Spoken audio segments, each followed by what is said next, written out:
Hunting or Bust to Journey Onward by Master Atlan, Chapter 35, What You Run From. Naruto, where are you? Minato called to the house in an effort to find his son. He pushed the massive box out of his path and looked around. Kushina? Yeah, she responded from a different room while packing. Have you seen Naruto? I can't find him anywhere. He was outside playing with his blocks last time I saw him. Outside. Duh. Why didn't he think of that? He made his way through the kitchen and opened the back door into the backyard. He immediately noticed the 5-year-old Faunus playing in the grass and stacking his building blocks together to make a small tower in front of a forest. Despite him playing around outside with some of his favorite toys, Minato could easily tell his son wasn't happy from the frown on his face. He smiled and slowly approached the grumpy child. Hey buddy, you okay?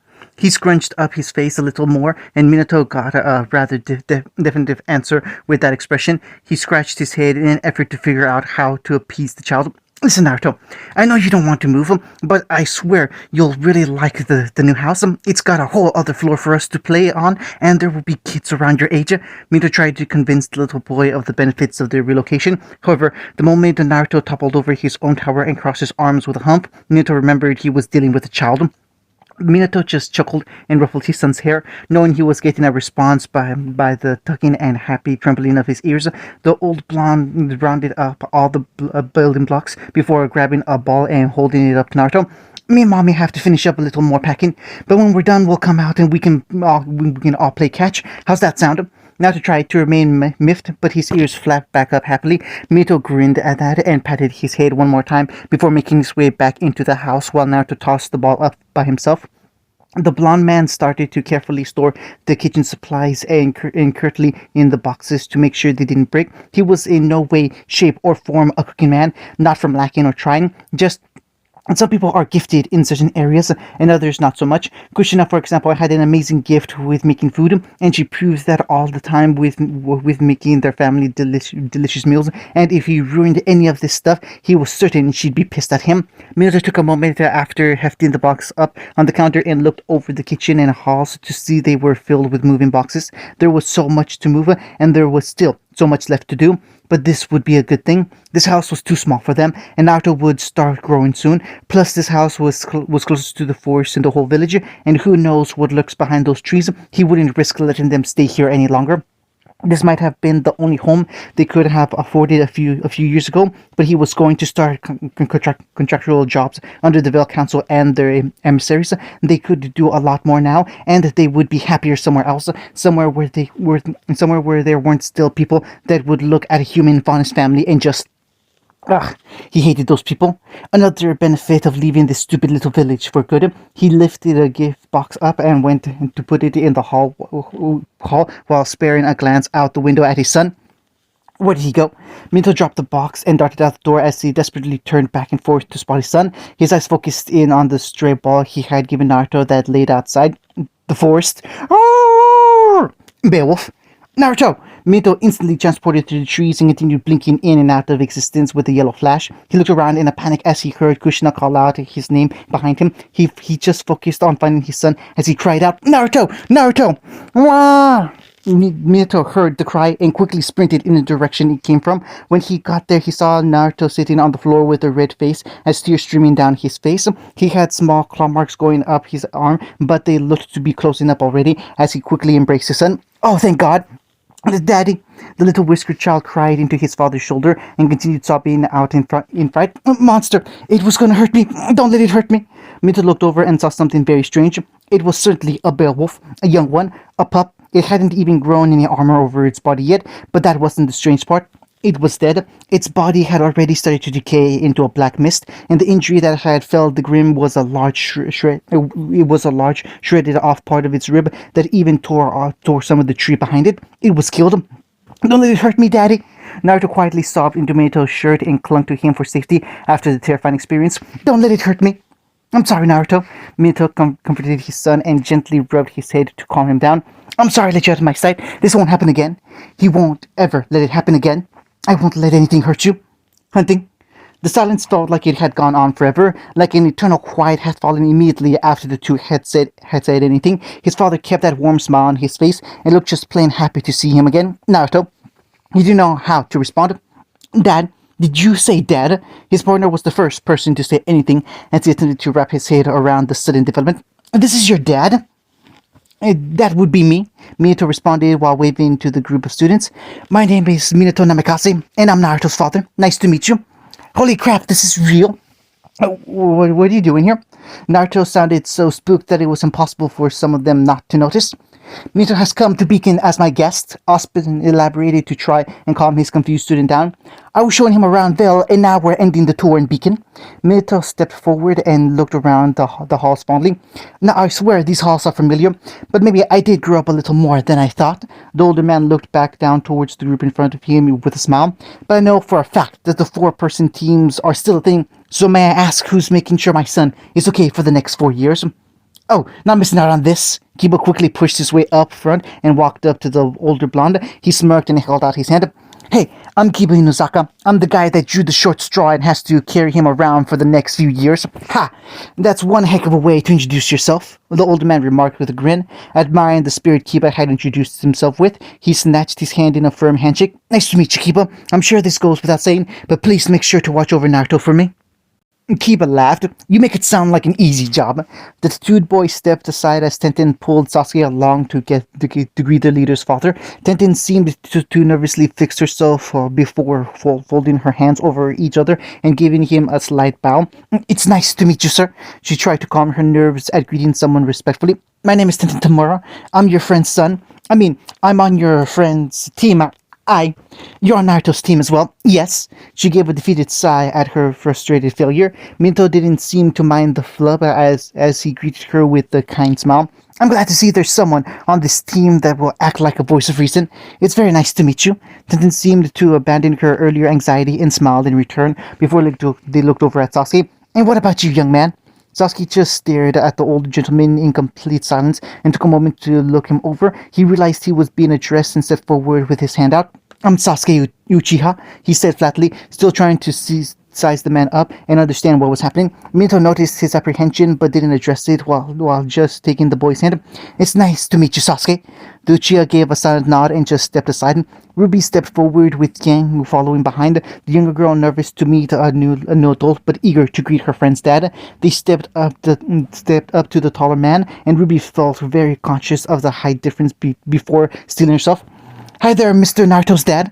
There was a loud palming of the face from Weiss, but she ignored that and focused on the greeting. I'm one of Naruto's friends, and I just want to tell you that he was really nice and really cool and funny too, and a really totally awesome friend to have and stuff. Oh, and I'm Ruby Rose, by the way. Not sure if I mentioned that.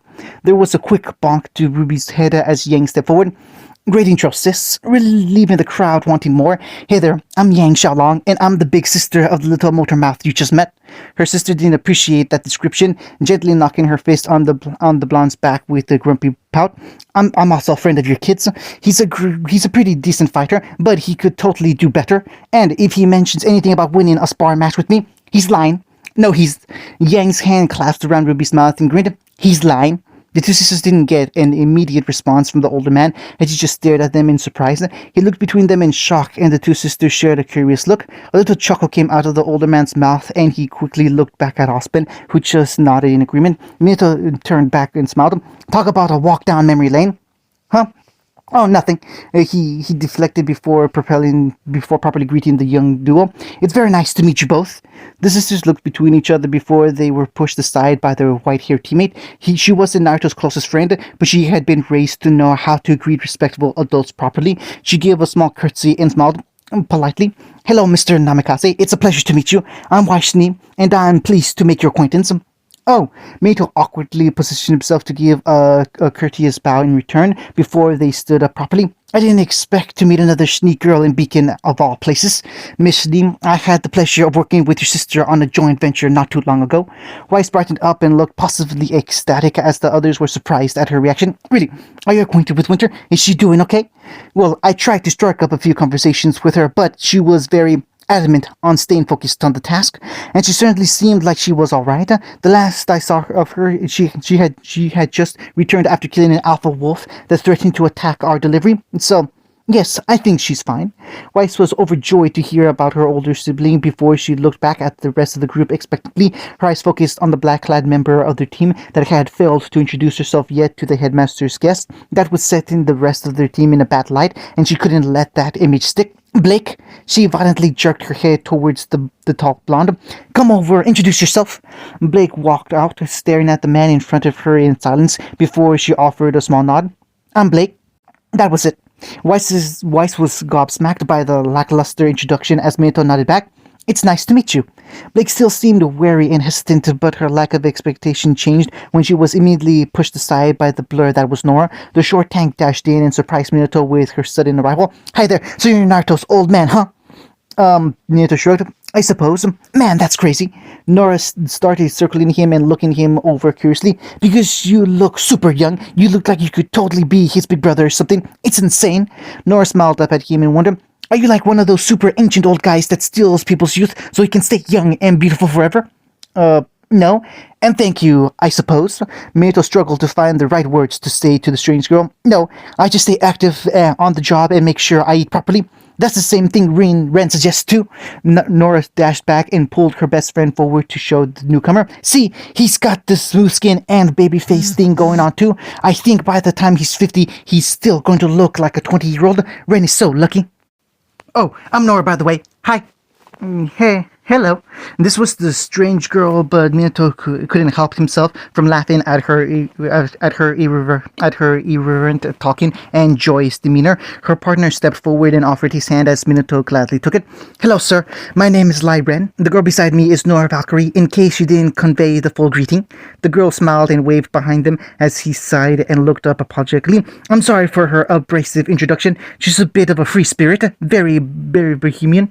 I've tried to teach her some proper manners for meeting new people, but I suppose she prefers to break the ice with a hammer than a chisel.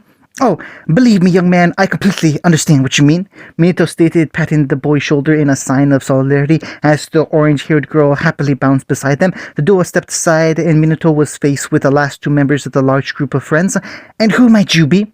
Oh, hi, I'm John Ark. Short, sweet, rolls off the, Anyways, John stopped from repeating the familiar phrase as he wanted to make a good impression with the older man everyone else seemed to have impressed him.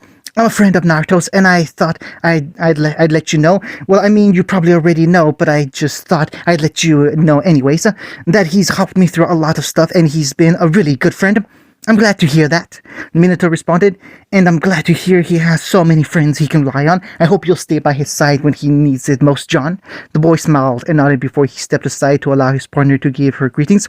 Miss Nikos, it's an honor to finally meet you in person. I came from Mistral as well, and I have to say that I was quite a fan of your showings during your tournament runs. In fact, I've met a hunter or two over the years that could really benefit from following your determination and spirit. Pyrrha looked at the man quizzically and nodded before she smiled politely. Thank you, sir. She looked back at him and tilted her head. I'm sorry, but you said your name is Minato Namakase, correct? He nodded. Are you the same Minato Namakase as the CEO of Skigen back in Mistral? The very same. Skigen! Tandem bursted out in amazement and got their attention at her little outburst. The Stig user reeled back in disbelief. That's the most famous independent-owned hunter contract company in Mistral. It's filled with some of the best huntsmen and huntresses in Remnant, and they boast a near 100% success rate with missions and a 0% mortality rate.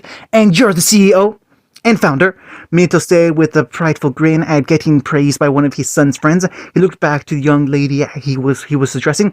To be perfectly honest, some of my employees suggested we scout you and convince you to join our organization before you left off to hunting school. All your positive publicity and popular showings in the tournament must have been quite alluring to scouters and agents. That's an understatement. Pierre fixed the strand of hair and struggled to stifle the exasperated sigh. She had remembered the not-so-fond memories of deflecting and warding off the swarms of potential managers and agents that wanted to sign up with her before she went to Beacon. She just forced the same smile on her face as she did back then and repeated the same line she did dozens of times before. Thank you for the thought and offer, but I feel like I had a lot more to offer if I learned to fully develop my abilities and reach the potential of a true huntress at Beacon. Well, I'd get yelled at if I didn't extend an offer for you after graduation. I'm sure we'd still love to have you when you've completed your training. He dropped the serious expression and leaned in forward the redhead. But just between us, I think you made the right decision. The fun, the fights, the people you meet, the bonds you make along the way here, way more worth it than getting stuck with the job so early on. You made a smart choice, Miss Nikos. Kira blinked in surprise before smiling. Finally, an adult understood her position on the matter. Ruby, not put the notebook away. But he's a real huntsman, one that saves people and fights monsters and does all the cool stuff. He's a part of Skeegan. I must have his autograph. Ugh, you're so weird. And what are you doing, Ice Queen?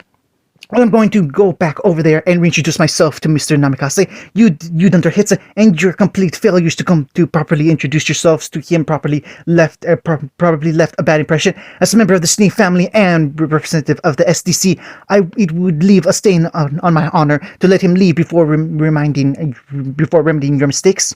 You know you can't put your brown nosing points into trying to get a job or starting your partnership with an organization like his, right? You know that. I mean, I don't know what you're talking about. Yang sighed before handling her sister and teammate while Blake just stood off to the side and staring or something. She noticed Naruto standing near the rest of the group and just watched his father mingle with his friends. She stepped over to his side and nudged his shoulders teasingly. So your dad pops by and starts winning all your friends over in an instant. How embarrassing is that? His eyes peered at her through the corner before looking back forwards. Whatever. Okay, but seriously, how have you never mentioned this guy before? A famous huntsman, leads his own group of badass hunters to save the kingdoms and junk. And as weird as this might sound, he's sort of a Delph. Never thought to bring that up in conversation. No, it never came up. Seriously, it didn't come up, he said more forcefully, surprising Yang with his tone. Just leave it. Jeez, what's with Naruto? The whiskered boy looked up to see his father turning and facing him from a few feet away.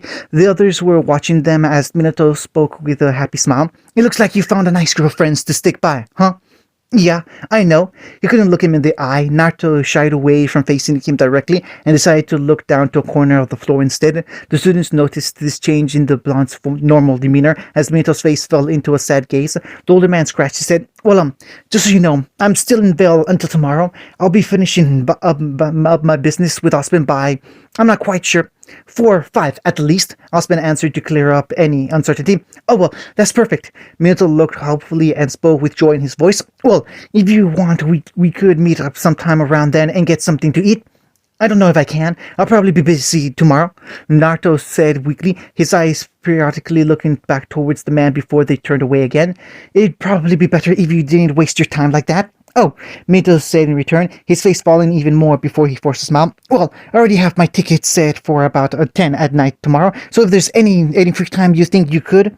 Naruto didn't respond or show any sign of answering his father's invitation. Minato lowered his hands and continued to smile weakly. Well, I'll hang around for a bit in the main courtyard. If you think you have any time to spare, I'll be there. Naruto gave a small nod, his eyes meeting with Minato's for the briefest of moments before sitting anywhere else. Osman stepped forward and grabbed Minato's attention. We have a place you can stay for the night. We'll continue our conversation tomorrow. Yeah, that sounds good. I feel the jet lag starting to kick in anyways. Plus, it's a school night and I'd hate to keep you all up any later. Minato yawned and chuckled before motioning back down the hall. Lead the way. Osman did just that and started heading back the way they came as Minato followed him. As they passed, Minato looked over at his son. It was good to see you, he said with a hint of hope and a tinge of melancholy. Naruto just lowered his head further to keep his eyes away from his father as the two men made their way down the hall until they completely disappeared. The others watched their headmaster and guest leave before turning back to their whiskered friend. The questions immediately going through their heads were the curiosity as to why Naruto had lied about being too preoccupied to meet his father tomorrow and why he refused to meet his eyes. But before one of them could ask, I'm going to bed, Naruto was already marching his way back towards his dorm room, leaving his team and friends to watch him leave. When they saw their friend round the corner and exit their sight, they looked bewildered at his sudden change in attitude. Wow, so did anyone else feel the chill there for a second? Naruto barely said anything to him. He couldn't even look him in the eye. Yeah, what was with that? His dad seems like a pretty good guy. Sasuke, the Uchiha boy came out of his thoughts and back to reality as his friend turned to him for answers. His partner asked him, do you know what's wrong with Naruto? Has he ever told you anything is wrong between him and his dad? Sasuke shook his head. No, never. He never talked to you about that? He never said anything to me about his father? Hunting, It was winter now, and that was no more apparent than on the streets of this little island called Patch. The sky was a deep gray with light shades of clouds spread around randomly. Light sprinkles of snow fluttered down and covered the ground, and streets and mounds of snow and ice. The pair of father and son crunched through the piled up frozen precipitation as they waddled through to a playground that was divided of any other people at the moment. Geez, people must be bundled up in their homes today. Smart choice. Minato looked down at his son. You sure you want to play out here today, buddy? Uh-huh. Naruto nodded, a big smile on the 8-year-old's face, and his head protected in a warm beanie with an orange spiral on it. I want to play in the snow, Dad. I want to play in the snow. Man, he looked happy. Minato could think of absolutely nothing to dissuade him, and honestly, he didn't want to say anything either. He smiled and ruffled the beanie on his head. Okay, well, you go have fun. Naruto didn't even wait for him to finish before he immediately darted off for the snowy playground. And remember, we're going back to the apartment in 1 hour. We can't be late. Naruto didn't hear him. He just squealed happily as he dove forward and face planted into a pile of snow. The only thing left visible was the imprint of the color of his bright orange jacket as he wiggled his way out of the hole. Now that was just adorable. Minato tightened the scarf around his neck and looked around before spotting a bench just off the path of the playground. He wiped off the snow covering it before plopping down on the ground. Popping down and getting comfortable while watching his son play. Naruto happily giggled, running around the entire playground and playing with everything he could find, from sliding down the slides to climbing the monkey bars to spinning on the carousel with a powerful laugh. He hoped that they could find a playground like this to play on when they moved to Mistral. They were only stopping here in Patch for a week, renting out an apartment while all of their stuff was being shipped over to their new village bordering the center of Mistral. They had loved Vale, and it would always be the place they called home for most of his life. But there were new opportunities they could explore over there. But this little place was nice and beautiful. He wished they could stay until spring and see the snow thaw and be replaced with green and warmth. But the white and cold had its own charm. They keep playing out here a little more, get tired, and then they go home and cuddle up with Kushina and a blanket to watch a movie. Something they all needed during the move. Time to relax and just be together. Oh shit, don't tell me that's a pretty boy Minnie I see in my little town. Minato sat up, startled from hearing that familiar if annoying nickname again after. It felt like forever. The blond man looked over and saw a man standing just to the side of the bench, dressed in a gray dress shirt and wearing a red hood to protect himself from the snow. Minato warily sat up in his seat and looked at the man over cautiously. I'm sorry, do I know you? Oh no worry.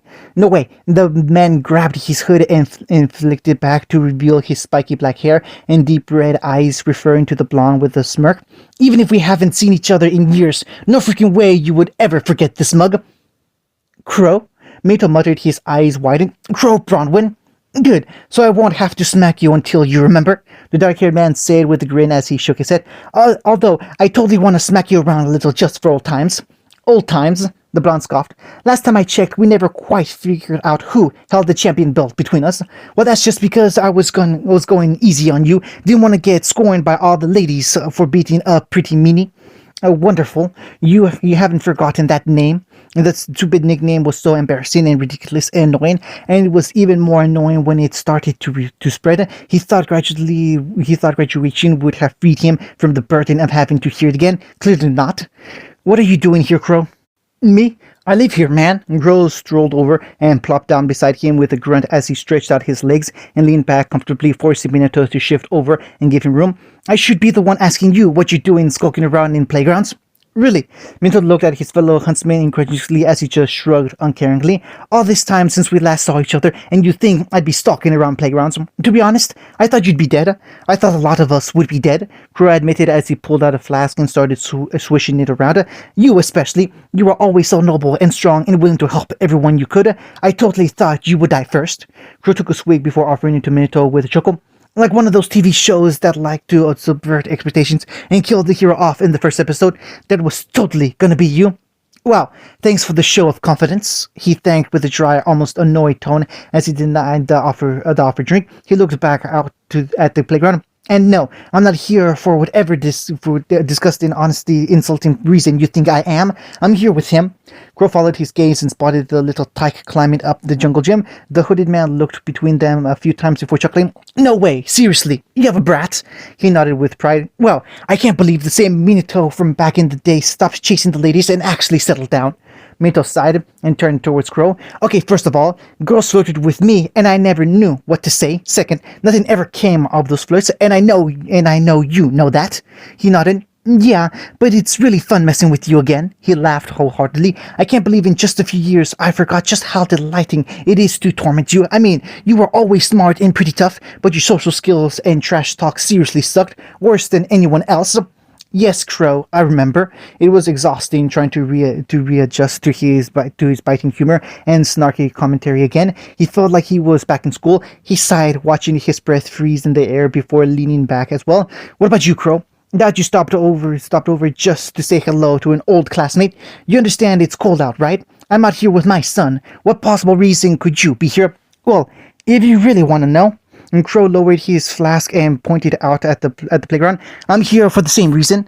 They looked over and saw Naruto happily climbing to the top of the jungle gym to go down the tallest slide. He slipped into it and went speeding down. Eep!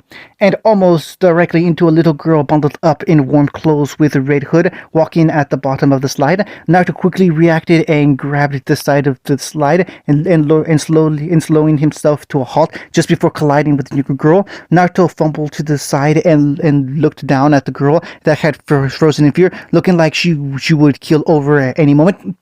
Sorry, I didn't. Hey, jerk! Another girl came running over and knocked the boy off the slide and into a pile of snow. He struggled out of the snow as the blonde girl in the sweater hugged the younger girl protectively. The girl in the hood hid deeper into the sweater as the miffed blonde glared. And don't think I didn't see that. You were gonna hurt my sister, weren't you? Well, I won't let you know. Well, I'll let you know. I'm not gonna let anyone near her like that. So don't even try. I wasn't trying to hurt her.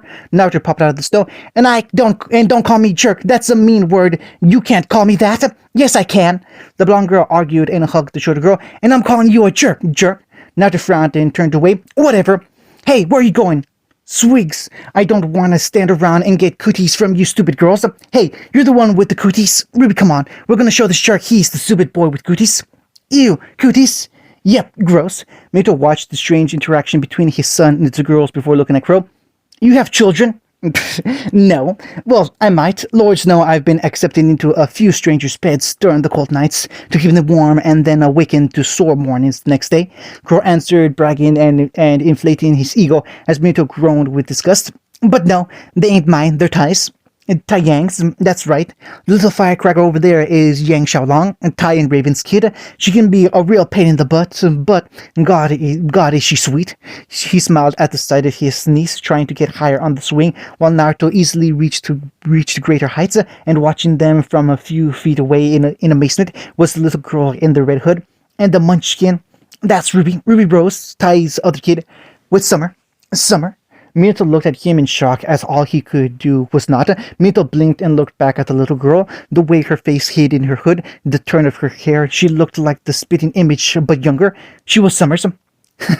Minato eased back in his seat, a smile coming to his face as he looked on fondly. She did it. She really told him. Yeah, but it took a while. Crow nodded. Raven got there first, and it looked like they were a match made in heaven. But then Raven was Raven, and she just sort of wandered off somewhere. He nodded bitterly and ruefully recalling those thoughts. Then Summer came in and healed the fresh wounds, helped take care of the new baby, and just brought so much warmth into a house I never knew could feel so homey. Then another little one was brought in, and it just seemed perfect, I guess. And then one day, Summer didn't. Minato, I'm sorry for not sending you an invitation or a notice. Crow said, his gravely voice filled with genuine regret as he lowered his flask. I know how close you two were back in the day, but you gotta understand the kids were always crying and Tai was just incomparably... It's okay, Crow. Understand, Minato interrupted. It must not be easy helping watch these two after losing her. Yeah, Helping, Crow repeated with spite as he grumbled under his breath. Minato took notice of this and thought to ask Crow before Crow chuckled. Looks like my team doesn't quite appreciate your showing off.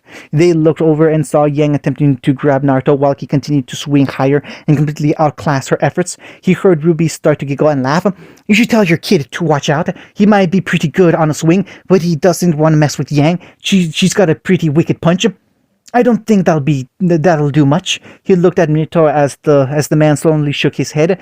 Naruto already has his aura activated. What? Seriously? The other man asked. He's only like 7, right? You unlocked the kid's aura at that age. He's 8, and it was much younger than that when he did it. His eyes were lowered, but we didn't have many options. That was all Crow needed to hear. He wasn't sure what the circumstances were that forced them into that position, but he knew there were circumstances. There always were, and that was just the kind of world they lived in. Crow scratched his groin stubble inside. I guess this means he'll be aiming to be a huntsman when he's grown up, right? Minato shook his head. I really wish he doesn't. He looked over at his son. I'd rather him do something else in the world, but you're his father, and you have the misfortune of looking like a heroic badass. Crow scratched his head inside. Taeyang wants nothing more than for those two to grow up old and live boring lives. But I've seen them when they looked up at Summer. The way she stood and fought, the stories we told them about how we used to take missions and train. I see the wonder in their eyes and the way those stories reached them. He knew exactly what he meant because he saw it too. When he trained and Kushina and Naruto watched him, he saw Naruto look up at him with just joy and wonder. When they watched the Violet Festival and he saw the students fight for the first time, he couldn't look away from the screen. The heroes they told him about so many times in stories and the good they could do. Unfortunately, Minato. Crow patted his shoulder as they watched Naruto leap off the swing at his highest point and land on his feet as Yang fumed and Ruby clapped. I think we set our kids down this path without even knowing it. Hunting? Why was he here? Why did he come here? Why did Aspen bring him here? Why didn't he know they were coming? Why did it have to be now? Why did it have to be in front of everyone? Why did they have to notice him acting strange? Why did they have to be so observant? Why did he have to be so blunt? Why couldn't he think clearly? Why didn't he prepare better for if this ever happened? Why didn't he say anything? Why couldn't he say anything? Mr. Uzumaki, the thing came out of his dazed state and realized he was in history. Oblique was looking up at him while everyone else in the room turned to see why he was so silent. He must have not said anything for a while. I'm sorry. Well, Mr. Uzumaki, while you seemed to be off in dreamland, I asked you if you knew the name of the practice that was popularized in opposition of the oppression of art during the Great War. Naruto just shook his head, his blank and distracted expression not once changing while under Oblique's scrupulous gaze. The green-haired teacher fixed his glasses. Well, would anyone else like to answer? Miss Nikos, would you like to try? It was the color naming, correct? That is correct. In opposition to the destruction of art and the oppression of individualism, people took up the practice of naming their children after or familiar with color. This practice, while not universally used, is still in large use today, as most of you are aware. The older huntsman then turned to look up at his unresponsive student and quirked an eyebrow. Mr. Uzumaki, is there a reason you seem so preoccupied today? The boy modestly shook his head. Well, unfortunately, I can't have you distracted in my classroom. Oblique stood up straight with his coffee in hand. You either need to focus your attention on the lesson at hand. He swung his arm out towards the door. Or there's the door. Naruto took a moment and looked over at the door and back at Oblique. There was a palpable silence before he stood out of his seat and stepped out into the aisle. He bowed his head. I'm sorry for wasting your time. Before he walked up the stairs and out of the classroom completely. Oblique looked around at the surprise on the faces of his students and could agree with their sentiment. Well, I'll be completely honest. He's the first student in my time here who actually has taken up that offer. So does that mean, no, Mr. Winchester, sit down. Hunting? He just walked out of class, just like that. And that's what Weiss said, and John backed it up. And Sasuke informed his partner as their team made their way back to the dorm to see for themselves what their leader was doing. He shook his head. Apparently, he barely reacted when the teacher asked him a question and couldn't answer at all. Then he walked out and didn't come back. Kiba rubbed her hand down his face with an aggravated groan and stopped in the hallway. Sasuke intently halted as well as the boy rubbed the bridge of his nose. What is with him? I mean, is he like this because his dad popped by yesterday? Well, that has to be the reason, right? Tenten asked with uncertainty. What else could it be? He didn't say anything to us last night, and he's barely said anything to us today. How bad did they leave things off for it to become like this? That was a good question. They had never seen Naruto look so reserved before. Angry, yes. Sad, sometimes. But they had never seen him be so silent and closed off before. Even Sasuke was at a loss for what they were supposed to do now. He thought he knew Naruto better than anyone else did. But now? God damn it, Kiba huffed. This is becoming a real shit show now. They wouldn't phrase it like that, but there was an agreeable hum and nod from the duo. Kiba let out a long breath and shrugged. So how do we get him to see his dad? You think that's the answer? Do you think that's the answer to this? Sasuke inquired. The dude Inuzaka nodded. Yeah, I mean that's the whole cause of this crap, right? Figure out how we can convince him to meet up with his dad. They hash out all the dirty laundry or whatever, and problem solved. Sasuke's frown grew deeper, and he argued. Did it occur to you that since Naruto's been acting like this since his father arrived, maybe he's the source of the problem, and maybe we shouldn't be pushing him to face the source of that problem? Yeah, it occurred to me, Kiba stated poignantly. It also occurred to me that if we don't talk about this or see what's wrong, this stuff is just gonna fester and boil up. I mean, come on, Sasuke. You're closer to him than anybody. You gotta understand how stupid this is. We don't know anything about what's happening between them.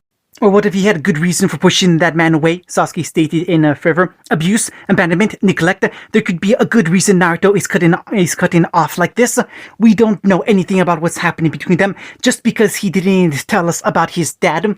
He tells me everything, Sasuke said through clenched teeth as his eyes narrowed and turned a shade of red for an instant before reverting back into their onyx norm. He took a breath to calm himself down before looking back at his tattoo teammate. If you never said anything about this before, not even mentioned it for the 2 years we were working together, then it has to be something serious, something he would never even say, and I'm not gonna risk hurting him if he's trying to keep it buried. Yeah, I get that, Kiba motioned to the general outside. But that guy is his dad, his blood, he needs him, otherwise Naruto, he could get real messed up. You know, Kiba, Sasuke shook his head, not everyone is lost in this world just because they don't have parents or family. You're right, not everyone has to be lost because they don't have those things. Kiba solemnly looked between them with worry, but cutting off their ties like this, ignoring them and abandoning them deliberately when they come to you, that puts someone in a very dangerous place, a place they can get lost in. Sasuke's clenched fist suddenly opened and his eyes widened at what Kiba said. They lowered before he asked almost pleadingly, how do you know that? Seen it, Kiba answered with a heavy tone. People abandoning their pets, people abandoning their close ones, and having them taken away. What it makes them afterwards, voluntarily or not, it's awful. And if that happens to him... Okay, Tenten finally interjected, stepping between the two boys with a concerned look on her face. She looked between them before lowering her arms. We need to stop and take a moment to think this through. You're both right, okay? She said evenly while making sure they were both focused on her right now so they would calm down. We need to be careful with this, but we can't just let the thing with Mr. Namikaze pass. Well, what do you suggest we do? We need to think this through together. We can't be rash, Tenten said softly. We don't need Naruto to think we're being too abrasive with his subject. Yeah, well, we got a time limit and he already thinks I'm an abrasive ass. Kiba walked around them and started for the dorm room. Going in. Keep awake, damn it! He reached the door and opened it up only to pause in the doorway. Sasuke and Tenten came to his side and looked to see Akamaru looking up at them from where he lay beside Naruto's bed. The big dog let out a sad little whine before turning back to the bed. They walked in and closed the door to see Naruto was lying on his bed and facing the wall, away from them and anyone else to see. He might have been trying to sleep or he was just trying to get some peace, but it failed because he immediately knew they were standing by his bed. He didn't turn around to face them and shifted a little in place. You heard what happened in class? We all did. It's all people are talking about right now, Tenten said before she asked, what happened? I couldn't focus on the lecture, just wasting time there, and he offered, so I left. I don't think you were supposed to take that offer literally. Yeah, well I did. They shared a glance when they noticed the resignation in their leader's voice. He didn't sound any different than he did this morning, which was not a good sign. Tenten felt the pressure about approaching this topic, but took the vibe. Naruto, do you want to talk about it? If you do, we're all here to listen. Let the offer sit out. Let him know that it was open and he could take it whenever he wanted. They were here for him, and when he wanted to talk about it, they would listen. No, I'm fine, thanks. Or he could completely reject the offer and keep them in the dark. She lowered her eyes and shoulders sadly at her inability to convince her friend they could help. Sasuke patted her shoulder and Kiba stepped forward. Your dad'll be waiting in the courtyard soon. What are you gonna do? He got surprised and annoyed looks from Tenten and Sasuke respectively for broaching the topic so brazenly, but subtle hints and offers to help were doing jack shit, so he opted for just asking straight out. Not a small turn of the head was the only tell he had heard him at all. I'm not going. Figures. Kiba took a sharp breath through his teeth to calm himself down before he continued. Well, how are you gonna tell him? Are you gonna call, text, try smoke signals, or code it? Or are you just gonna stay here and wait for him to leave? There was no response, which somehow pissed Kiba off more than if he chose the worst option from the list. He grit his teeth and pushed. When was the last time you guys saw each other? Does he know about what happened the last 2 years? About Wilkes? About where you were? Akamaru stood up and trudged over to nudge Naruto's back, hoping to stir some kind of reaction from the fox fondness. Instead of all his moves to mess the toy with the boy, the big dog's actions were much more caring and worried. Akamaru let out a sad whine and yip as he hoped the whiskered boy would respond. He wanted to make sure Naruto was really okay, so he was sad when Naruto reached down and gently pushed his nose away without even looking. What is wrong with you? Kiba yelled fiercely after reaching his breaking point with this act. What is it? What's so wrong that you can't even look at us? Because I know you're better than just holding a grudge and throwing a temper tantrum at your dad. Kiba? Naruto still didn't make a move and Kiba had enough. He activated his semblance and grabbed Naruto by his shirt. If you won't even look us in the eye to say this, then... Salt. He tasted and smelled salt and water in the air, like in tears. And Kiba froze and the room went quiet as he stared down at the back of his partner. Had he been? Kiba looked down and saw Kamaru gently pressed into his side. He looked up at Kiba and whined sadly. He could smell it too. Kiba realized his grip and released his grip and deactivated his semblance as his nerves started to calm down. Tenshin Sasuke looked at him strangely before he sighed and silently made his way over to his own bed, Akamaru following after him. He sat down on his mattress and gently ran his hand over Akamaru's head as the dog rested his head on his lap.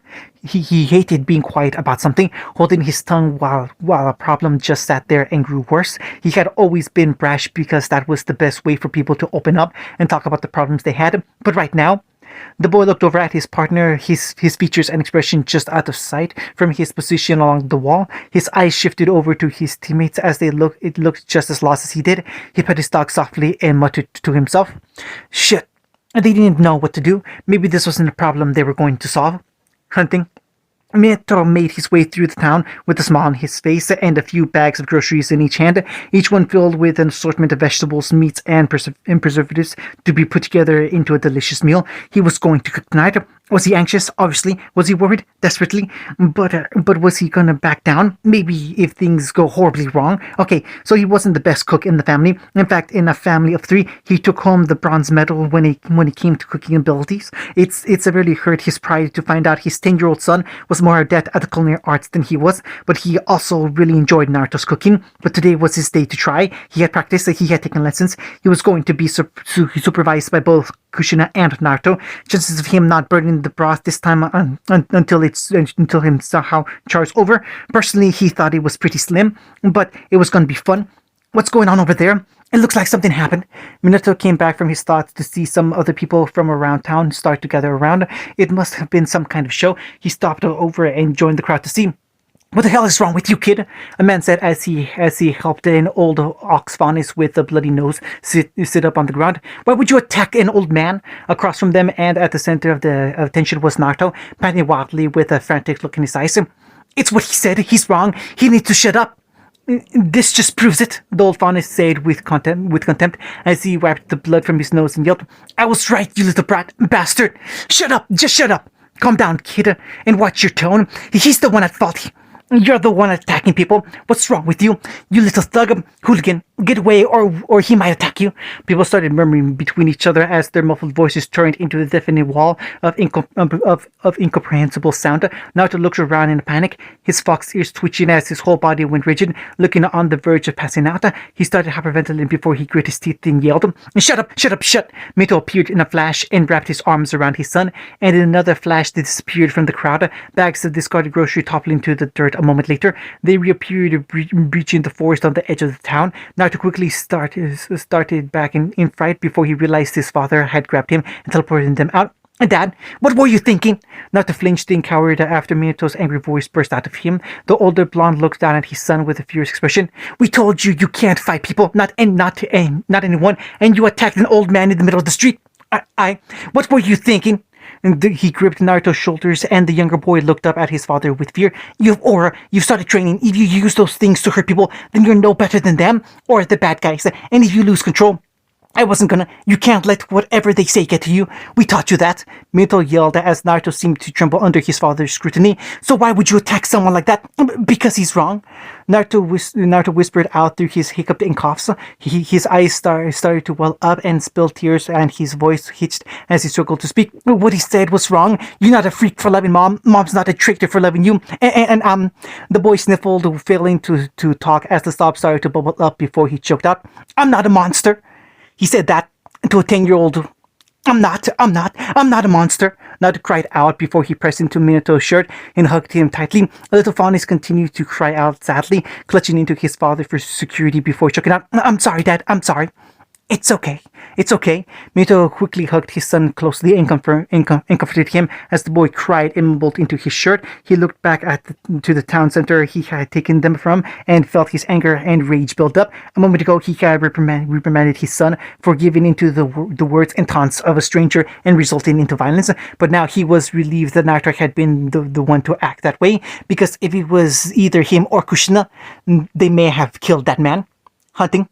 Ruby laid flat down on her bed with her face firmly planted in her pillow. The young huntress in training let out a sort of moan that was muffled in the fluff of her cushion. She was super cozy, and on most days she would have probably started drifting off to take a nap. But today was not like most days. The red-hooded girl's thoughts continued to linger on the well-being of her whiskered friend. His state of mind and reluctance to talk to any of them all day really worried her. She hated seeing one of her best friends look so sad, and when she tried to talk to him and cheer him up, she couldn't even look into his eyes. It sucked being unable to help him and sit around waiting to see what happened. It really sucked. Any updates? She asked timidly, knowing she was probably pestering her partner and sister at this point, but desperate to get any new news. Ugh. There was an annoyed groan from both girls that somehow fell into perfect unison. Ruby dug her face in a little deeper into her pillow before she heard Weiss's voice directly under her. You know there probably isn't going to be any major breakthroughs when you keep asking us every 5 minutes for an update. Yeah, but you don't know that unless we keep checking, right? She attempted to rationalize with sound logic. Unfortunately, that dead cold stare she got from Weiss in return made her regret opening her mouth. Compelling point you made there, Ruby, Yang said sarcastically as she lounged back in her bed. The blonde boxer sighed and shook her head regretfully. I don't know where Blake is, but I'd kill to be with her doing anything else right now. I'm sure she's happy and content, laughing at us for being fools and sticking around. Weiss droned out as she pulled out her scroll and started swiping over the screen. She pulled something up. Nothing new has happened. I still have the same text from Sasuke saying he isn't meeting with his father today. Same here. Yang waved her scroll around with emphasis. Tenten's really worried about him, looking pretty bad when Naruto won't even meet with the guy to get dinner or say hi. Sucks for his dad. Maybe, Weiss said quietly as she crossed her legs and narrowed her eyes in thought. Maybe he believes that man doesn't deserve to get what he wants, and so he decided to stay away until he leaves. Get what he wants? Yang repeated curiously as she sat up and looked down at the Harris with a quirked brow. You mean seeing his son? You don't think that's just a little rough? It might not be. Weiss simply shrugged. We don't know anything about this man. Perhaps he wasn't exactly the most upstanding father figure back home. The Harris stated methodically, her voice even and cold. Yang felt a grimace turn in her face. You think... I mean, the guy seemed pretty nice and polite yesterday when he talked with us. You think that was an act? Believe me, I've seen people act very different from how they parented themselves in a public place when they're behind closed doors. That was the life she came from, a world where people wore sophisticated suits and spoke with refined tones and words. But when they were alone, they revealed much more about themselves, the greed and plans and desires that trumpet all else. That's how she knew the respected and regal form her father displayed to the world was just the mask of a man who could be very cold. She turned her head with a narrowed gaze. It couldn't have been a glamorous situation if he chose to leave and get caught up in a life of crime as an alternative. Hey, we know they didn't choose to become thieves, but, well, okay, you've got a point there. Yang relented while scratching the back of her head. Some people do lie about that kind of stuff, but that doesn't mean all people just show a fake version of themselves in front of others. And not everyone has to have an ulterior motive for what they do. We have to at least believe that his dad is actually here to generally see Naruto again. Weiss kept her eyes firmly planted to the side as she unintentionally let a scoff slip from her lips. Her following words, however, were much more intentional. Of course, you would think that. What does that mean? It means not everyone has a wonderful relationship with their parents. The Harris was firmly with an annoyed edge in her voice. However Yang and Ruby's parents were, they must have been much more present and comforting while they grew up than most. Yang was just so energetic and Ruby was bubbling with joy. There was no such thing as a perfect family, but Weiss had to at least imagine there was. Better. Yang dropped down from her bed and stood up in front of Blake as the blonde's eyes had shifted to red. She shook her head as her voice was sharp and angry. Don't just look at us and think we've lived some perfect life. All right, we've had problems too. Weiss reeled back a little at the growl behind Weiss's voice. Before looking up at the bed above her, she shook her head. I'm sorry, I didn't mean to imply it like that. I just meant that some people have more experience with their parents' bad side than most. Believe me, we know bad sides, the blonde said before spitting out. There's a lot more bad about a parent than the fact they won't buy you that new pony you wanted. Weiss looked up in shock before standing out of her bed as well. Excuse me, you think I'm saying that because Daddy didn't spoil me enough? That's my problem? The shorter girl was much more venomous now when she spoke out against her taller teammate in insult. It's not. My problem with my father are much more substantial than that. Yeah, we'll join the club. As the girls felt their emotions start to flare up in anger at each other and the things they had to say, they were interrupted when Ruby dropped down between them. The shorter girl popped back up and had her eyes focused on the door, a nervous and complicated expression on her face as she seemed completely oblivious to the argument she just interrupted. She stepped forward, her whole body rigid and mechanical as she opened the door. Yang's eyes changed back to normal and she shared a confused look with Weiss before asking, Ruby, what are you doing? I'm gonna go and talk with Naruto. She sputtered off without a breath before she left and headed to their friend's room next door. The older girl watched in disbelief before quickly following after her. Ruby had trouble talking to people as it was, and now she was going to try and give one of their friends advice. This didn't look good. By the time they exited the room, Ruby had already knocked the door opened with Sasuke on the other side. Ruby, what's wrong? Her voice caught and she coughed to fix it. Can I talk to him?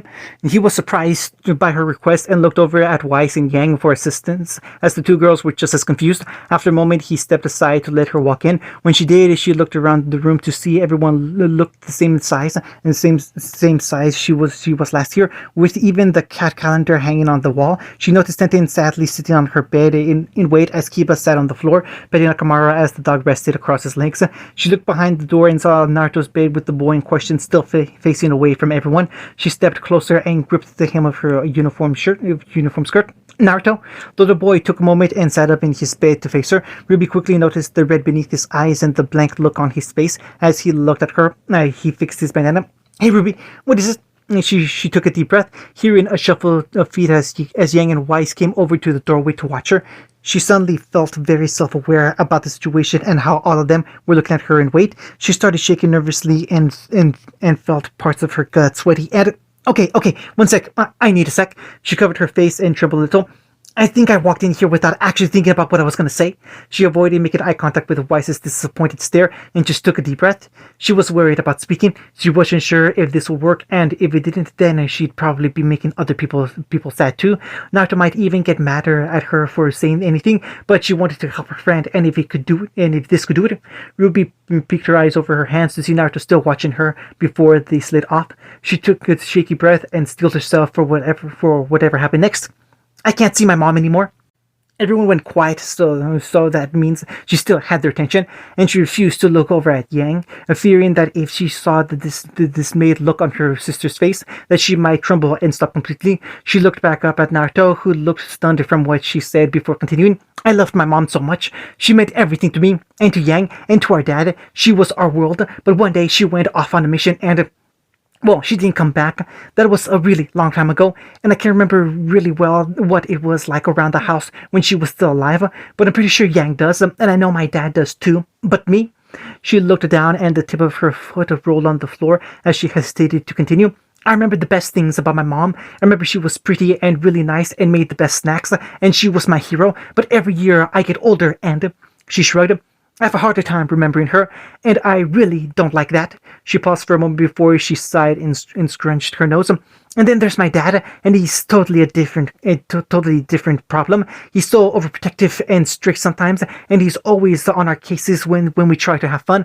Every time I came back from training with Uncle Crow, he'd look me all over to check if I had any scratches or bruises and ask if I was feeling okay. He'd even say that I should stop training altogether before I get too hurt. And I remember how sometimes he and Yang would get into arguments about not letting her go out to have fun with friends. He'd say she was too young, and she'd say he was getting too strict, and we'd be upset with him that we'd think about never talking with him again. We'd feel like that for a while, but we'd cool down and remember. She smiled fondly. We're a family, and the reason he's so worried about us all the time is because we mean everything to him. We forgot that sometimes he can still be bossy, but we love him, and we always will. Ruby felt her heart pound faster and faster with worry and distress before, with a deep breath, she finished.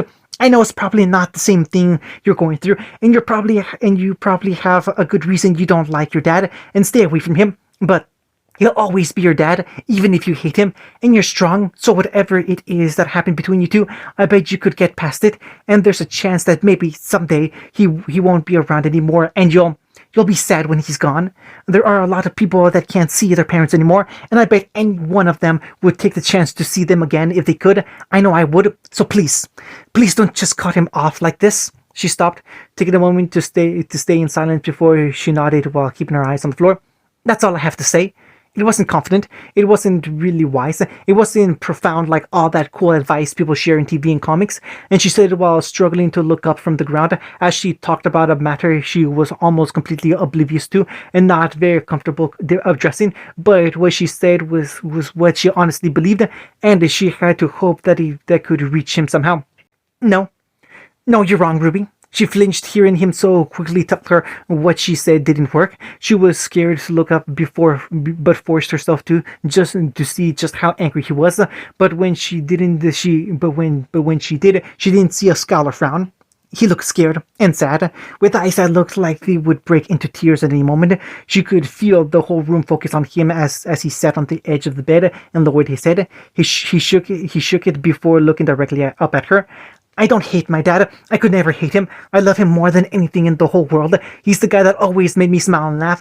He was the goofy dad who couldn't cook and made terrible names for stuff. He always told me off and was strict when I did something wrong, and he taught me how to fight and that I should do it to protect what I care about. He was the main reason I wanted to be a huntsman. A weak smile came over his face. He's my hero. The smile faltered and turned into a thin line as she shook his head. But 4 years ago, I made a choice. No one asked me to make it. No one forced me to make it, but I made it. It was a choice between staying where I was with him or going to protect what I loved. And at the time, I thought it was the right decision, but I knew that if I told him, he'd stop me, so I didn't. I didn't say anything to him. I just left. Naruto rubbed his eyes and shrugged mockingly. Why wouldn't I leave? It made perfect sense. I could go off and do the right thing, and my dad would still be safe at home. He was the greatest huntsman ever. He was strong and amazing. He could do anything. He'd be okay while I was gone. I thought of my dad as a huntsman. I thought he was a warrior and a fighter and hero. I thought he was all these things before I even considered he was just a guy who one day found out that everything he cherished and loved just left him. Without saying a word and without a second thought, I ran away from home, and I didn't even give him an excuse, and I didn't contact him either. I couldn't, so for all he knew, I just disappeared from his world and his life, and I was probably dead somewhere. The others listened intently in complete silence, letting the boy confess his thoughts in full before they said anything. Then 2 years ago, I got caught by Wilsk, and me and Sasuke were told to steal and take things in order to pay him back. And there were so many times during those years that I wanted to run again. I wanted to run and hide and go back to his side, but it made me sick thinking about it, because no matter how I thought about it, I just kept thinking, I betrayed him, I hurt him, I lied, and he had to pay the price. I couldn't even use a short sword anymore without thinking about all the things he taught me, and how I was just spitting in the face in the face of it. He looked up and looked at Sasuke. I refused to talk about him, because if I had to think about the life I turned my back on, then I'd just break and run away again. I wouldn't do that, but even then, I still wanted to go back home and see him. But then I heard about Skiken. I heard about all the people he saved and the good he was doing. How he was being a real huntsman again to save the world. He didn't have to keep rotating jobs to keep us afloat. He didn't have to keep moving. He was living a better life and doing something good. I thought he might really be happy now. Maybe he was happy because the single biggest source of all his troubles was gone. They all know he really believed that from the shudder in his voice, and they failed to say anything in opposition because they knew he wouldn't believe them. So I stayed away, no matter how much I wanted to go back home, because I didn't deserve to go back to that place. I didn't deserve to have someone who loved me so much after I just abandoned him like that. I just wanted him to be happy, and if he could be happy forgetting about me, or even hating me, then that would be okay.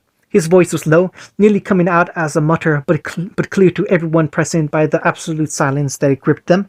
His head dipped further until his eyes vanished from sight, and his shoulders trembled.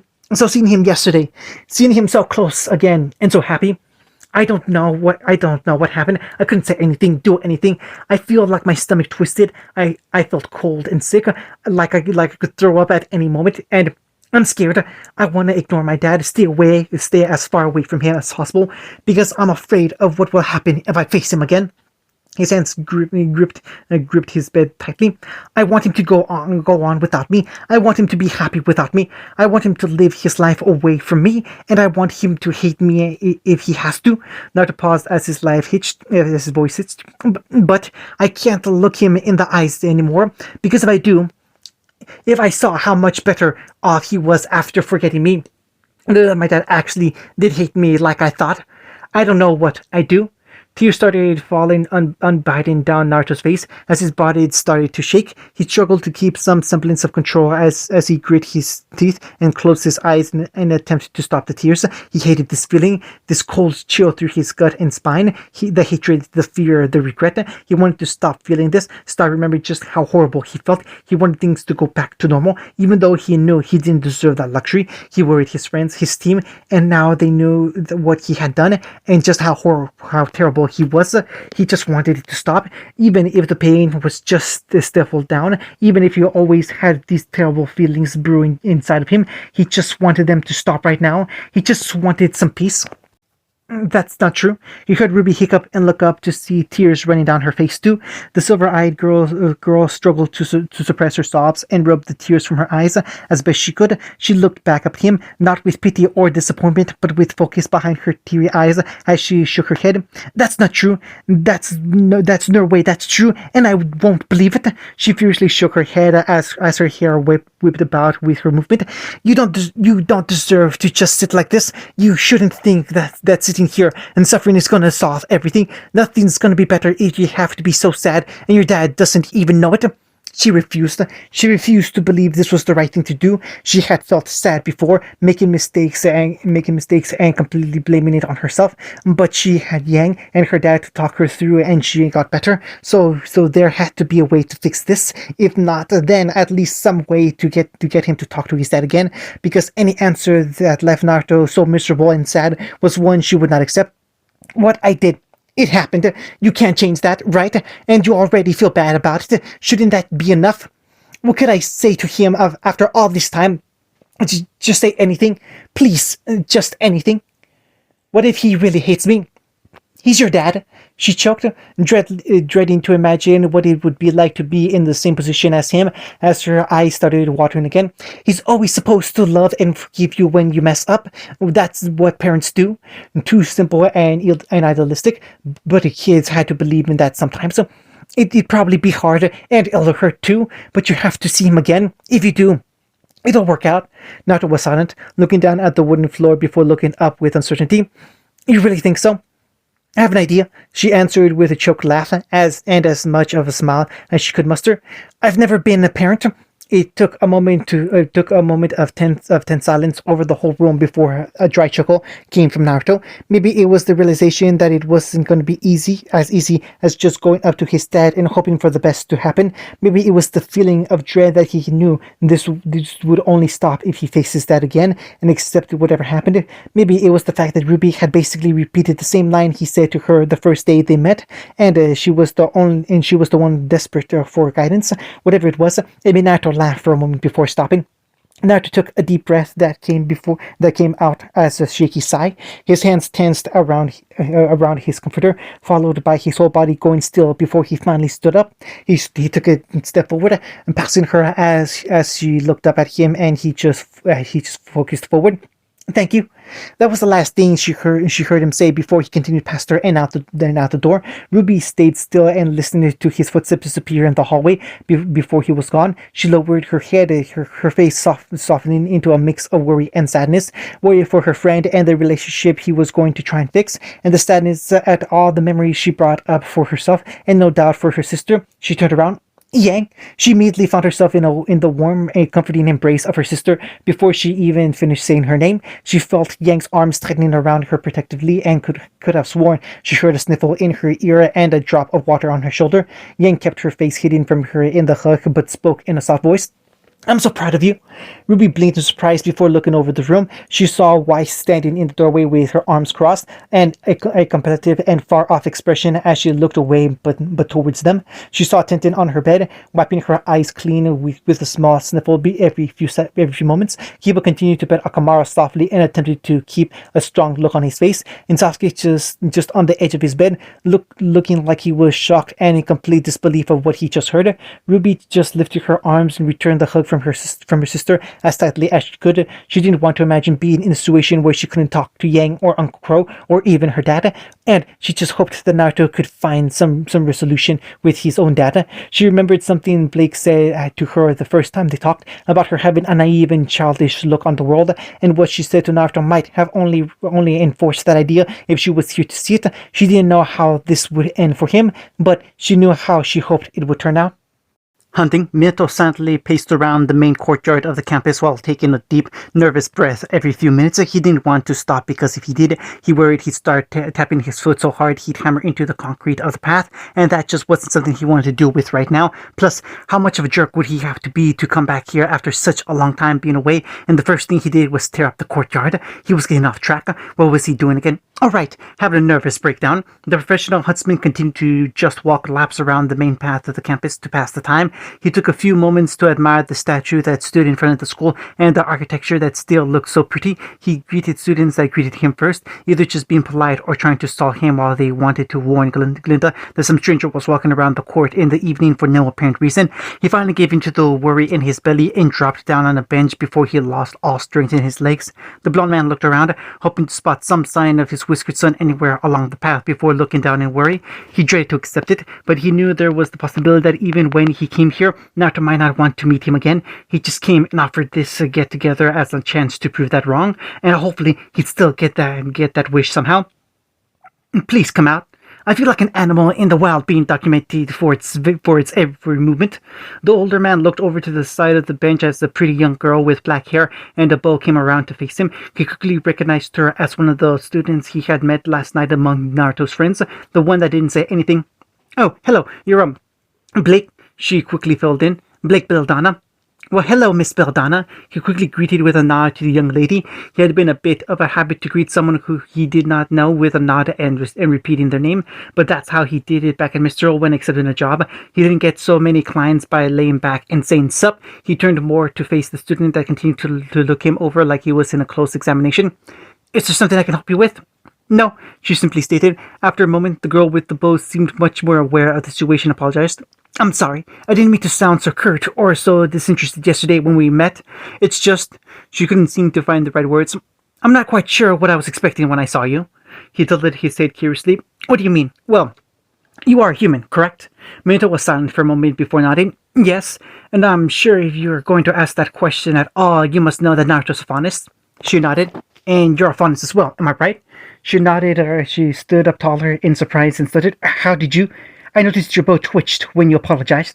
Blake just narrowed her eyes and scowled, not at Minato, but in general. She was becoming more and more tempted to tap her ears to her head, if that meant they just stopped twitching all the time, or maybe she could try getting up, piercing and stable them down. She grumbled but relented. Yes, I am a faunus. And the fact that his father is human. Does that trouble you? Minato inquired. Because you wouldn't be the first. No, that's not it. Blake stepped forward before jerking back, wondering if this was really a situation she could intrude on when she was basically just a stranger, but Minato seemed to notice her hesitation and offered her the empty space on the bench. She paused for a moment before sitting down beside the unfamiliar man and trying to put words to her unnecessarily. I just wondered if the fact he never spoke of this to me before was because he wasn't sure how I would react to it. Minato raised his brow in bewilderment. Do you two speak often? No, she denied before stopping. Well, I suppose we speak more often than I thought, and we never initially try to open up about our pasts. Though Lord knows their conversations somehow seemed to end at that repeatedly. She looked to the side and thought and moved a strand of hair from her eye.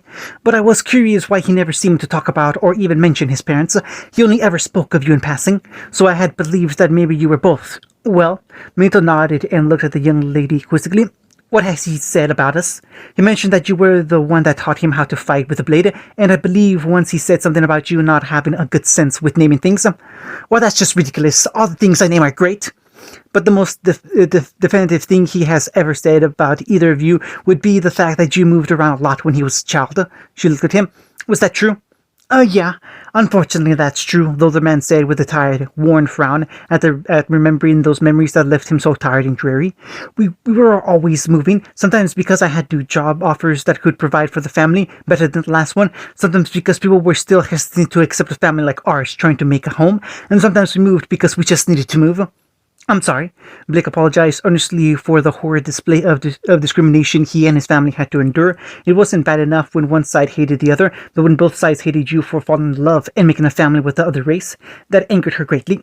You and your wife never should have been treated like that.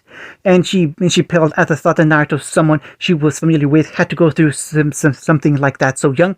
Thank you.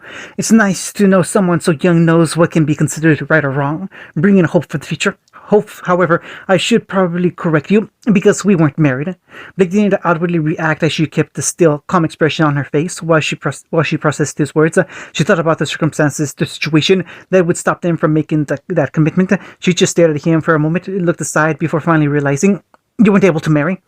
Get denied a few times by most of officiators, and you start getting fed up. He just smiled and seemed to let the facts roll off like water from a duck's back. After a while, we didn't care about the title. We lived together, we had our fights, we loved each other, we knew what we were, and so did everyone else. A self-satisfying smirk came to his face as he laughed. I bet they were all just jealous.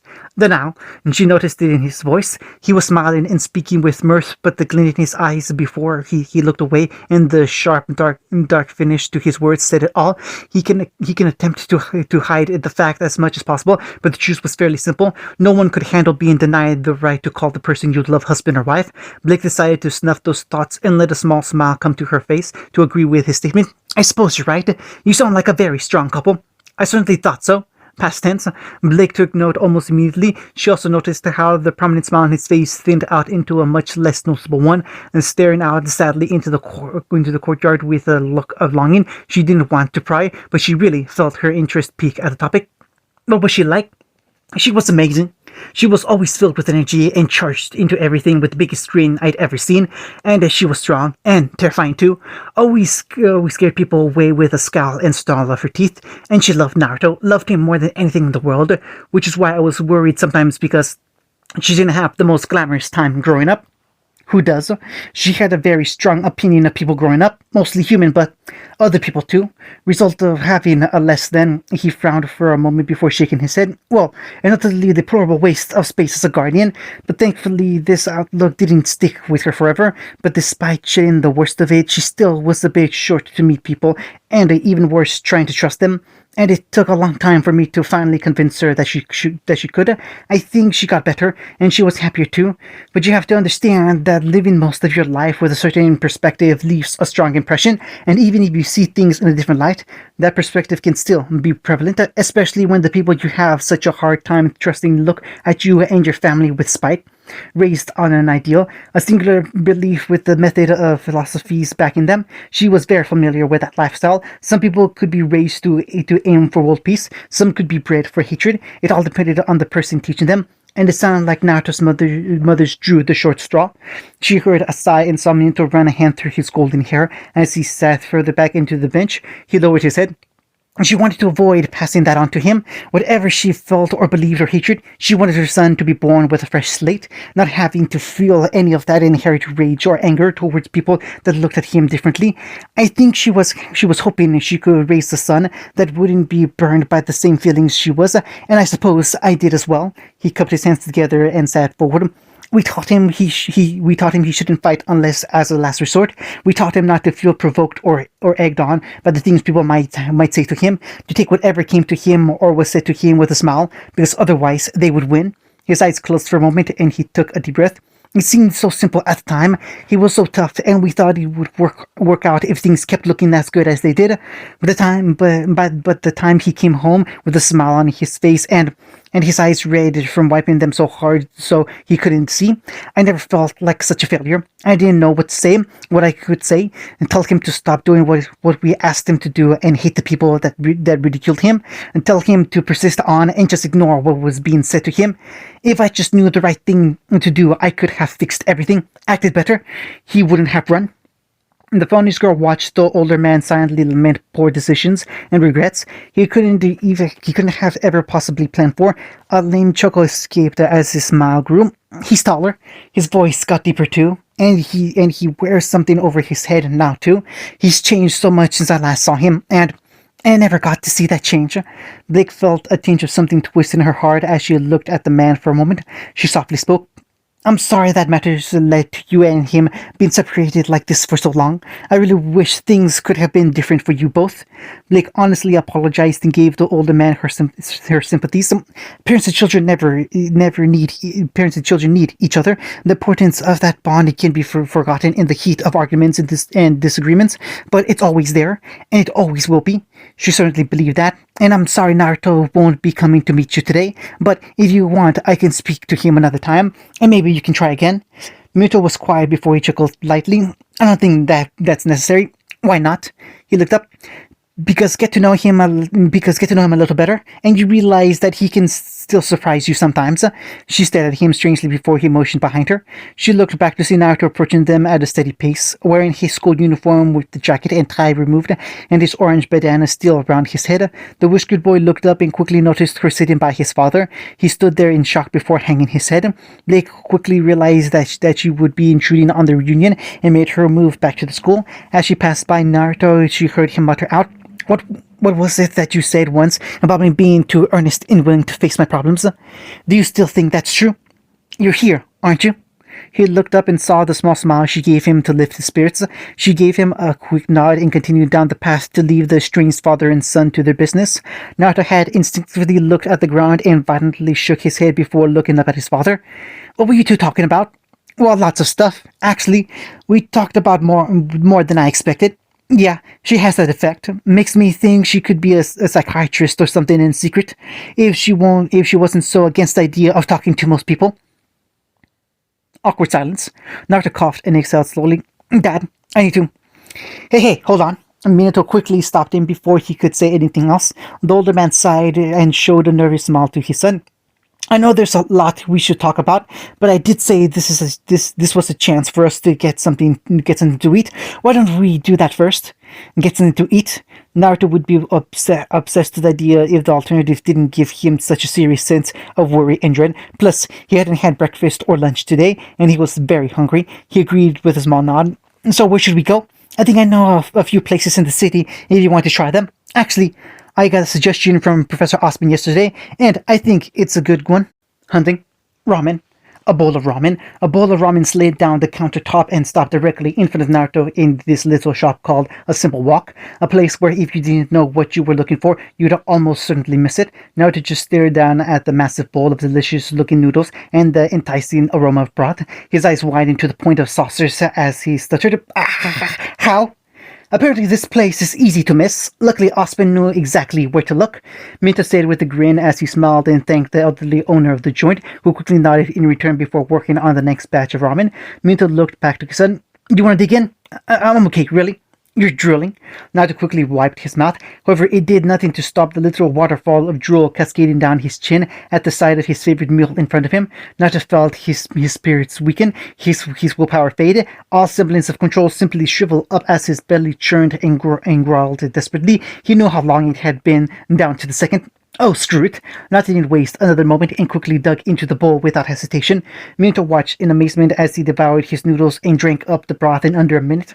He slurped up the last of his meal before slamming the bowl down on the counter and giving a long, satisfied sigh. A blissful smile came over his face. And the fast has ended. Geez, how long has it been since you last had this stuff? Too long. Well, fortunately, this place sells relatively cheap, so let's dig in. Hey, can I ask you something? Sure, what is it? How in the world did you ever come up with a name as simple and cool as Keegan? Oh, I didn't. There was a meeting with all the initial people I invited to work with me, and we threw around names we thought would work out. My first offer was the Association of Huntsmen and Huntresses from around Remnant for the mission of acquiring peace and tranquility for all, or Ahmaptifa for short, but it didn't get many takers. Thank God. Hey, hunting. So these guys had us surrounded, automatic weapons in hand, and nowhere to go. My partner was guarding the hostages, trying to calm those kids down before the kidnappers did anything stupid. I figured if they were smart, they wouldn't risk firing when the kids were in the line of fire. Unfortunately, these guys were pretty stupid. The leader raised his gun and had my head in the crosshairs. Naruto forgot his milkshake as he listened to his dad's adventurous tale. What did you do? Well, I threw a knife so far down the barrel of that the bullet had no power or room to leave the gun. I came in and knocked the guy out while my partner dashed through the crowd and got the kids out of there. After that, the kidnappers just sort of went crazy and started firing randomly in every direction. They didn't have the door unlocked, so the moment a bullet hit them, they basically went down. So there I was, a guy standing over a bunch of moaning idiots with bullets in their legs, and their kidnapping attempt totally failed. We busted them, returned the kids to their parents, and got our pay. A pretty easy first mission, if I say so myself. Wow. Naruto fell back into his chair and took a sip from his drink as his father did the same. After finishing their meal, they had made their way over to a cafe so they could talk for a bit. He had been getting texts from his friends asking how things were going, mostly from Ruby because she was freaking out that she forced him into something bad. The thing was, he didn't know how it was going. There was tension. Even someone as dopey as him could feel the underlying atmosphere around the two of them. It was heavy and felt awful, but the conversation and talk they had made him feel natural. He was happy to be able to talk like this again, like how they used to talk years ago. So he didn't really know what to call this, so he just smiled and laughed. I actually did something similar the first week I was here. I threw a knife into the barrel of Yang's gauntlets and it exploded against her. She was super pissed because that was the last hit she took before her aura dipped and I won our match. She told me that you winning is a lie. She's just a sore loser, and as much of a poor winner as I am, she doesn't want to admit I totally kicked her ass that first week, and I dread ever having to fight her again because she is extremely terrifying. That sounds like a normal day at Beacon. Was that what it was like when you came here? Pretty much. Never a boring day, but that was mostly because the friends around me never made them boring. Naruto lounged back in his seat with a laugh. It was nice going through those halls again. What was it Osman asked you to come over for anyway? Oh, he offered me this position and wanted to see if I was interested in taking it. I'm a little on the fence, to be honest, but I'll have a proper conversation with the others at Skiken when I get back. He waved it off, but I'll worry about that later. I want to hear about you and your friends. He blinked in surprise, but Naruto quickly obliged. Well, they're awesome. They helped me through everything. Hell, they got me through just about everything that happened at the school. I wouldn't be here right now without them. He spoke with such joy and relief to be thinking about his friends. What do you think about them? About them? Where does he start? Well, I guess I don't really need to worry about it, wonder what it would be like to have siblings anymore. My team basically has that covered. My partner Kiba is a bit of an asshole. I totally know he loves screwing with me just for the joy of screwing with me, so the times when I get back at him are all the more worth it. But I know that he's super loyal to helping our team when we need it, and he has my back through everything. We're at each other's throats sometimes, but I'm really glad he's my partner. Then there's Sasuke, who's been my best friend for a while now. He's been by my side side and helping me through the thick of it, helping me train and get stronger. He always knows when I've made a mistake and helps me see the best way to fix it. I owe him my life and so much more. And Tintin is like the older sister I always asked you if I could have. She makes sure I wake up and eat properly and never forget anything I need to do. And she's so nice and caring, but she can be so determined. She might be better with a knife than I am, and that's saying something. And she's pretty stubborn, but you have to be, but you have to fight Pyrrha with a new weapon and force her to take it seriously. And Team Optics. Oh, and Pyrrha, God, Dad, you've never seen anything as amazing as when she fights. It's like an art or dance, or something, because she's so fast and beautiful. It's majestic, but she's not all mean or rude like you think most pros or celebrities would be. She's the sweetest, kindest girl who's always more worried about others than she is herself. Speaking of sweet, Nora seems like she's always on a sugar high. She dashes around, and it feels like she's everywhere at once, always going on about something random with the biggest grin ever, but it's when she's running around like that I suddenly feel more energized and want to push myself further. She's like a constant battery that just revs everyone up to do their best, which still surprises me that Ren can stick to her side so often, but I can't imagine them away from each other. She might be the constant fuel of energy, but Ren is the smart guy that always knows how to get her to focus and make sure she's okay. He doesn't usually talk, but he's always concerned about his team.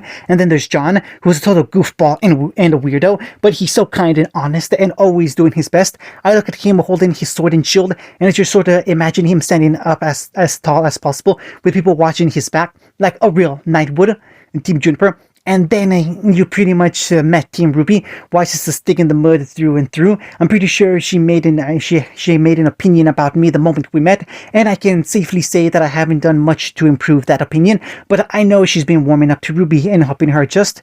And Sasuke tells me she can be really cool if she wants, so even if she might not like me, I like her a lot more. Yang is probably the toughest girl I've ever met. She takes on every challenge she meets with a big grin, and sometimes even I'm worried that she might be too crazy. To this day, I can't believe I won that match against her, and I'm pretty sure I'll always hold that as one of the biggest accomplishments in my life.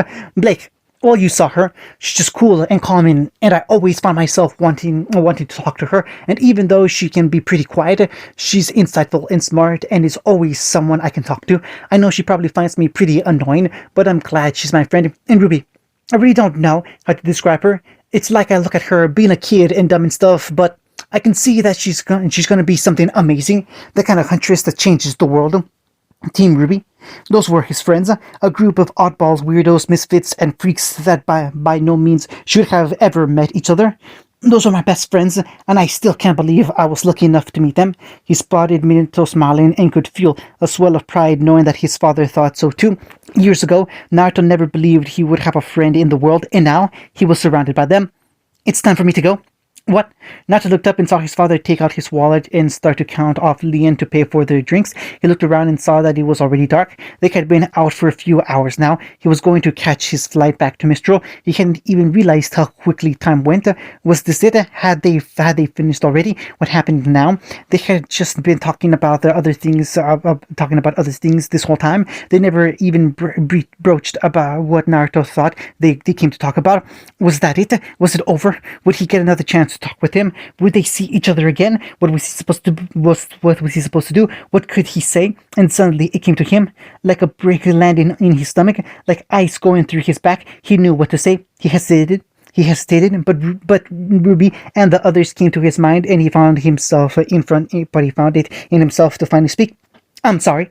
Like that, and they around them seemed to still as Minato stopped putting down Lien. The older man looked up and quickly noted how Naruto's eyes were probably filling with water. Naruto tried and failed to compose himself as he shook his head. There was nothing he could say to absolve his actions. He took a deep breath and looked directly into his father's eyes. I'm sorry for what I did, for everything I did. I'm sorry I left. I'm sorry I never told you. I'm sorry I didn't come back. And I'm sorry I never tried to tell you I was okay. He shook his head. I'm sorry I never told you I was at Beacon, and that you had to hear it from Ospen. And if he told you I was here, he probably told you what I was doing before coming here too. Minto looked at him solemnly, and Naruto got his answer from that. I took what you taught me, everything you taught me, and I just stepped on it. I didn't deserve to learn how to fight from you, and I don't deserve to still be a huntsman trying to follow in your footsteps. I tried to survive and do what I could to get out, but none of that is an excuse. I wanted you to move on and forget about me completely, so you could be happy doing what you're doing now. But I realized I was just being selfish. I just wanted to make it easy on myself, but I don't deserve to get off like that. All the anger and hate he felt, he considered that getting off easy. But most of all, he lowered his head, his tears trailing down his cheeks and falling into his lap. He choked out, I'm sorry. I'm sorry. It was for nothing. Everything I tried to do, everything I thought I could do, in the end, I failed. I couldn't be the huntsman I wanted to become. I couldn't keep away from you and make your life easy. And despite how hard I tried, he yelled through your teeth. Despite everything I did, I couldn't protect her. I couldn't save her. He grit his teeth. I'm sorry. I'm sorry.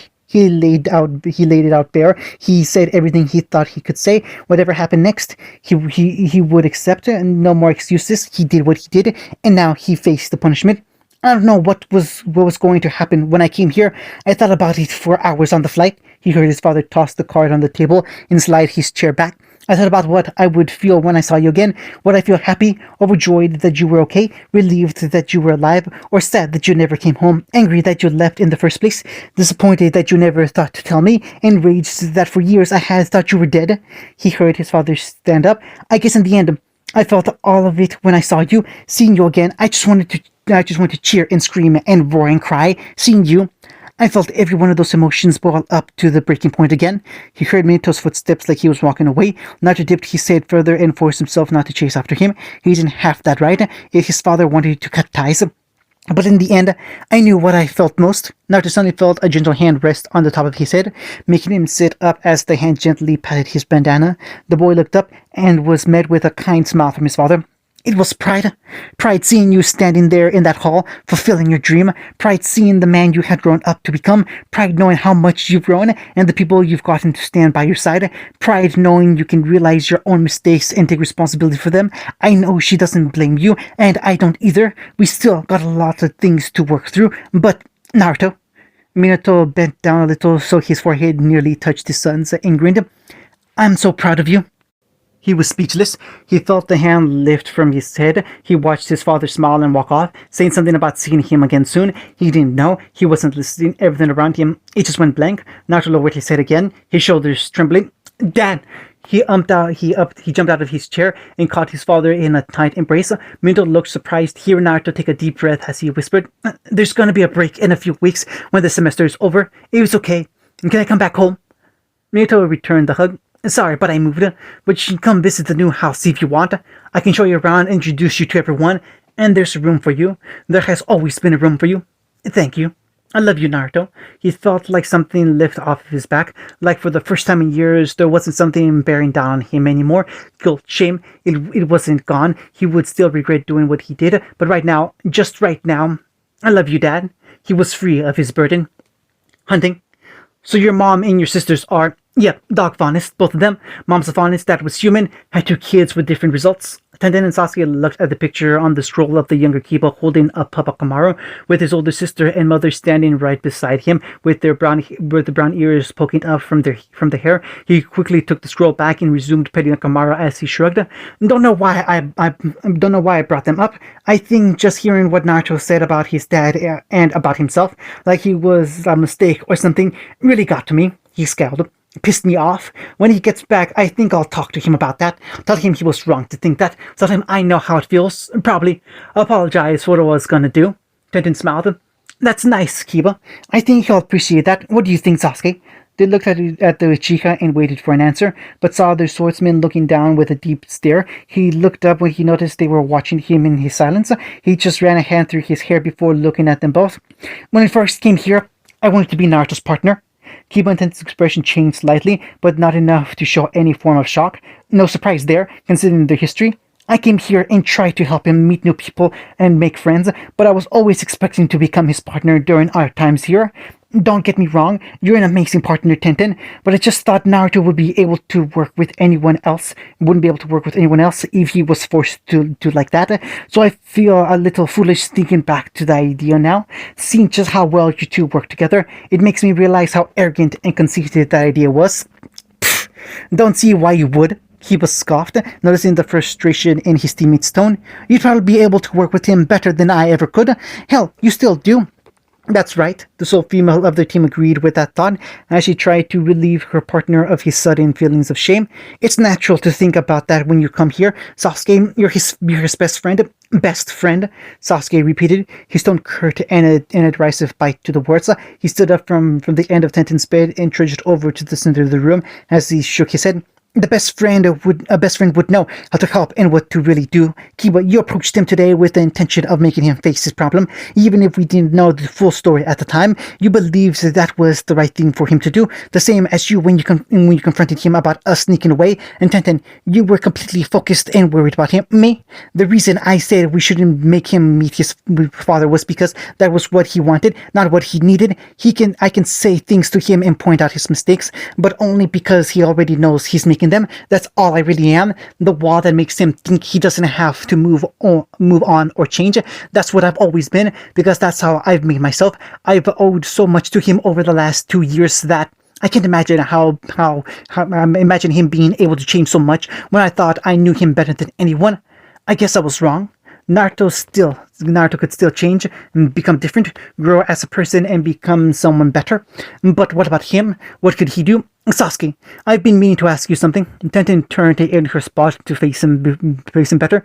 You and Naruto keep saying that you met for the first time 2 years ago, and it was then that Wilson made you work for him until you came here. But Naruto said he ran away from home 4 years ago, and that leaves a gap. So then, what were you doing before you met him? Before Tenten could finish, there was a quick knocking on the door that grabbed their attention. Sasuke made his way over and opened the door to see Ruby. She let out a little squeak, realizing the door had opened, and she quickly fixed herself.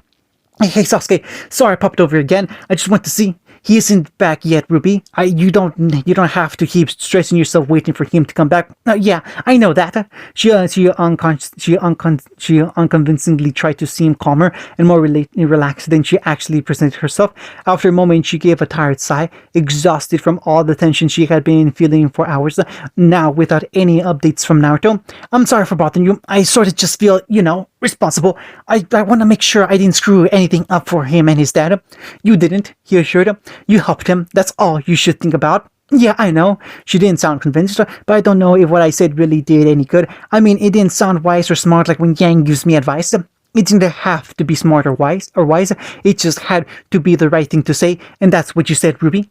She brought up some understandably difficult memories of her mother and family, but made a connection with Naruto and his worries.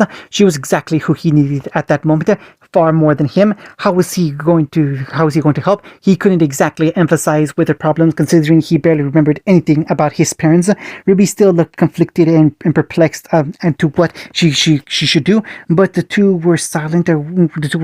When they heard someone approaching. They looked to see Naruto standing a few feet away from them. He stepped forward, showing them the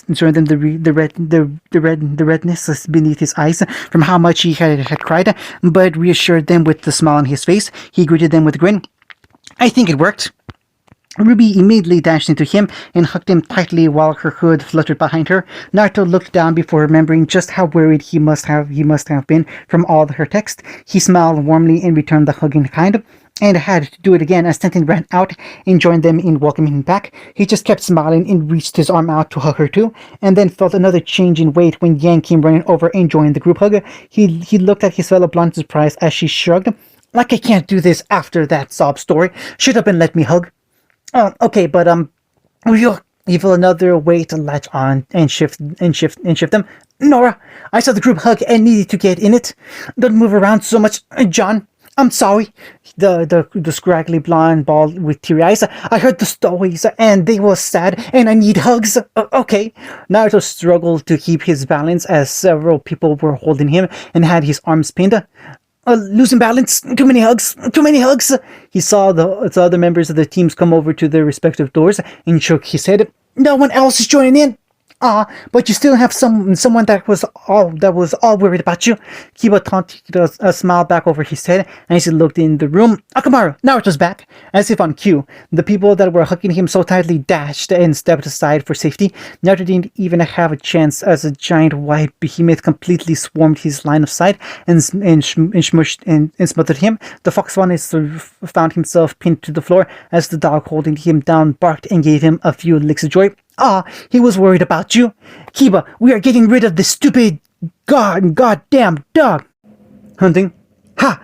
Naruto threw his short blade at his father with a wire attached to its end to turn it into a ranged weapon. Minato wasn't expecting that and had to actively dodge the blade swiping towards his head. Naruto considered that a triumph, popping up from the ground and charging forward, but a moment later the wire was cut, the blade was confiscated, and Naruto spun through the air several times before landing on his back in the grass. His ears twitched slightly as they got rid of the dull ring filling them. Before looking up at his father, he frowned him. Best 15 out of 29. I think we can call that training for the day. Minato laughed, twirling the short blade in his hand by its hilt before holding it back out for his son to take. That was a new trick with that wire. What brought that out? Mom said I should try it, he answered as he pushed up to his feet and sheathed his weapon. She said something about not letting you get all the fun in teaching me how to fight. I should have figured. Your mom was a real terror when it comes to fighting like that. I knew for a fact I could ask a few of my old friends and they'll remember how scary she could be with the chain. He smiled and patted his son's shoulder. I think you should keep the wires.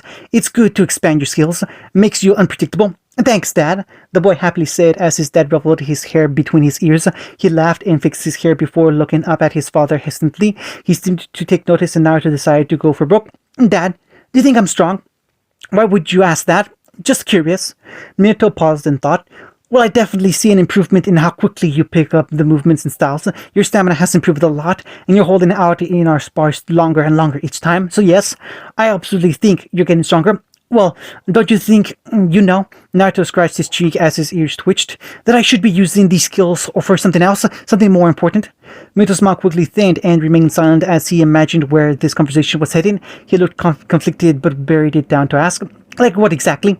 Like helping people, protecting them, fending off bad guys and grim, Naruto looked up at him with his big blue eyes, like a huntsman.